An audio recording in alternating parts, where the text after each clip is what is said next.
This is Arts Alive. I'm Lynda Philippi. My guest today is Bill Bane. He's a sculptor who lives in Newburgh and has done a lot of work that you will probably recognize once we start showing you the images. So, welcome, Bill. Well, thank you very much for having me. Yeah, I know we've been talking about doing this for a while now. Yes. And how did the studio tour go for you? It went well. I probably had close to 100 people altogether. Wow. And you're kind of out there, too. I am.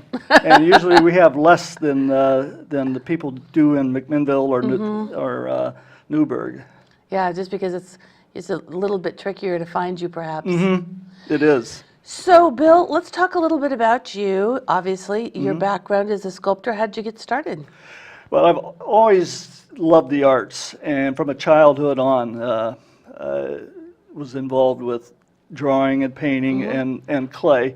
And I was an art major in college, and went to Emporia College as an art major. And at that time, it was known as commercial art as a major instead of graphics now, design.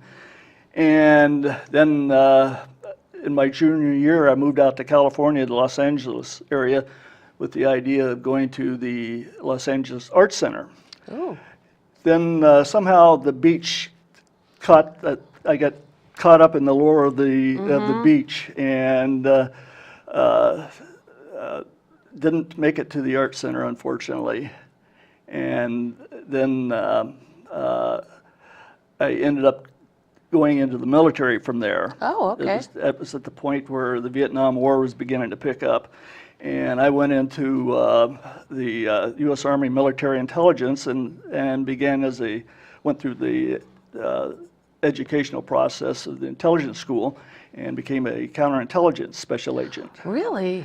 Oh, wow. And that's how I ended up in Oregon. I was sent to the Portland field office where we ran background investigations for security clearances. Okay. And then I went back to school while I was here and finished up with a degree in finance. And at the same time, still continuing on my interest in art. Wow. And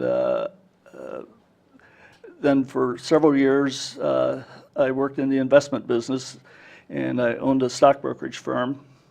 And about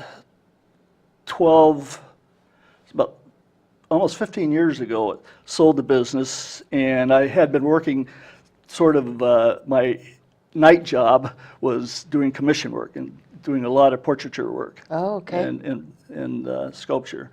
And sold the business in 1999 and started doing this full time. Great. And it's been continuous project after project.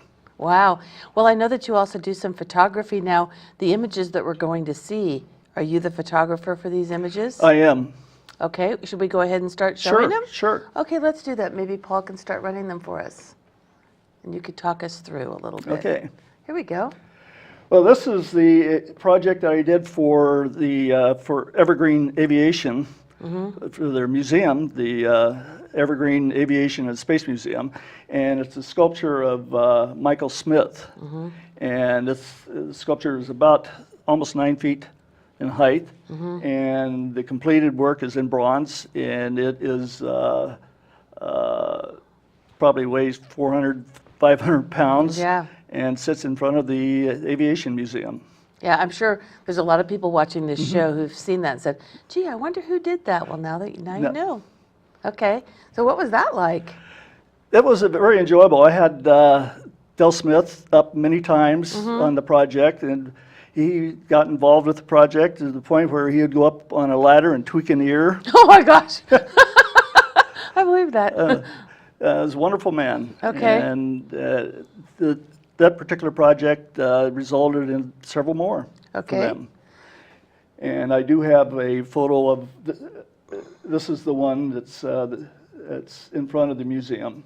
And the cast bronze, and it's Michael as an F-15 pilot. Oh, it's wonderful. Yeah, just amazing. It's surprising the number of people that go up and have their photos taken with it. I'm sure. And holding, his hand is out, and the children go up and hold the hand and have their photos taken with the piece.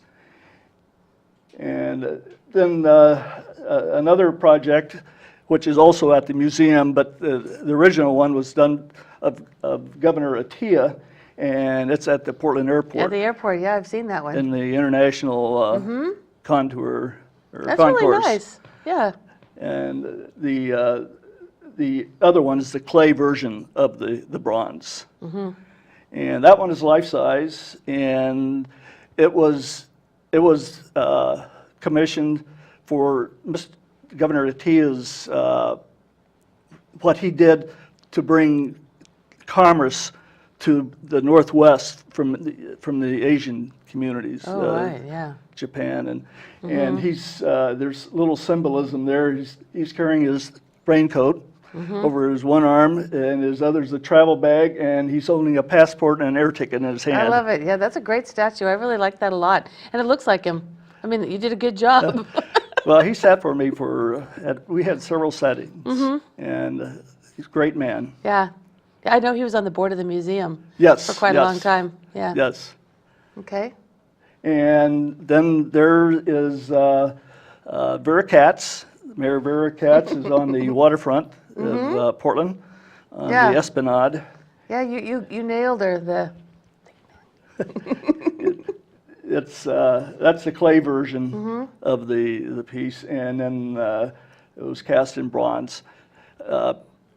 She was not aware that the sculpture was being made, and it was a surprise. And oh my goodness. I conned her into sitting for me under some guise that I was going to enter an art show for the piece, and so she allowed me to take measurements and a lot of photos. And really? And then the day of the dedication, she just stared at me and.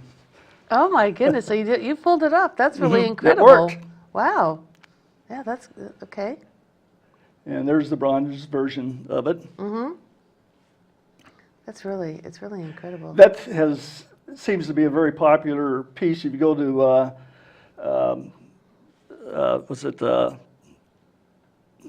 I can't think of the, there's a photo site on the web that there are many people that. Like Tumblr or it's like Flickr or one of Flickr them? is one I was trying to think of. Okay. Flickr, and you see her with paint on, lipstick on, a right. hat on, a bottle in her hand. Yeah, it's very accessible. It's very accessible. She's a woman of the people. There we go. Okay. And that is Senator Hatfield. That was a marble bust that I did. That's currently at the Air Museum.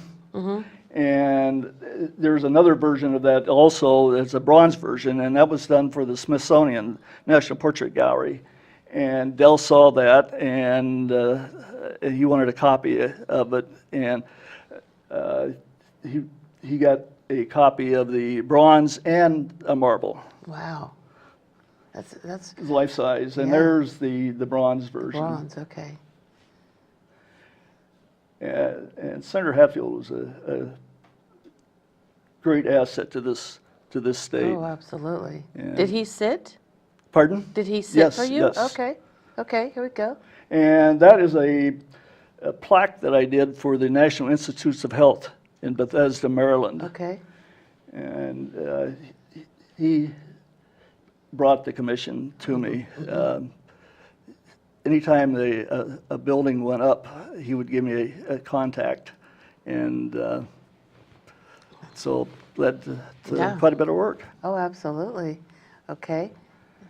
This was another large bas relief.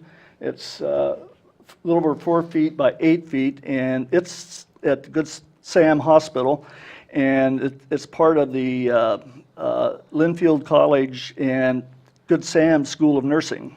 Oh. And I spent probably 3 days at the hospital working with the various nurses. This is paying tribute to the nurses. And that's really nice. And the gentleman on the right was actually a surgeon, and the nurses kicked him out, and we put another nurse in, a male nurse. Okay, I like it. Okay. And it's cast bronze. This is my studio. It's amazing. A lot of space, about Yeah. 1,500 square feet, and I reverse engineered a building in Hillsborough. It was in a pavilion in one of the parks, and it was designed by a Japanese artist. And I went in, took a lot of photographs and measurements, and took that concept and designed the studio after that building. It's beautiful, and it has so much light. It has It's tremendous wonderful. amount of light. And the only thing I would do over would be larger skylights on the north side. Especially on the north side where it's, Yes, yeah, Where the you light's don't get- bright, but it's not hot. that's right. Yeah. That's right. Oh, that's really beautiful. Well, there we are. Now, I have a question for you. Working in marble, is that more difficult than working in bronze for you? It's more time consuming, I would think. and it's a process of removal versus in bronze, which you work in clay initially, and that's a process of adding, and you're building up and removing at the same time. So I would think working in marble that you can't make a mistake. I mean, if you blow it with the clay and the nose doesn't look right, you can kind of mush it You around can't a little. do that with marble, No. unfortunately. Yeah. Generally, what a sculptor in marble does is work what they call work fat. So you work Broader. broader and deeper, and you kind of bring it back in, and don't commit to the backside, so that if there's something that's not working, you're not trapped. Right. Right. That's a whole. It's almost like a whole different skill set in a way. It is. Yeah. It is very much so. Okay. Wow. That's incredible. I mean, I knew you did the bronze, but I did not know you did the marble. So. It's I really enjoy I enjoy both processes, but the marble there's a little more satisfaction in it because you provide all the expertise, Right. and the casting you give up part of it at the foundry. Although you can add some quality control, you're still removed one level from Right. You're not the actual doing work. absolutely every single That's thing right. yourself. That's right. Wow. That's amazing. So now, do you have plans for a show, or do you show aside from the work that you have all over town, all over the area? The only showings I really have done has been through Art Harvest, because most of my work is commissioned. Commission, right? And they're site-specific Right. projects. So in situ, people can see your work. Sure. I do have some work in galleries. I have one gallery I work with locally, and it's the Lawrence Gallery. Okay. And I'm in the process of building up some inventory for more gallery type of work. The commission business right now, with the economy down, that's kind of slowed up, so it's allowed me to To do a build little bit more. more Sure. on the other side. Well, Bill, this has been short and sweet, and I really thank you so much for coming. And anytime you want to come back and, we can talk some more, I would love to have you. I would love to come back. Thank Okay, you. perfect, great. This has been very enjoyable. Thank you. Great host. Thank you.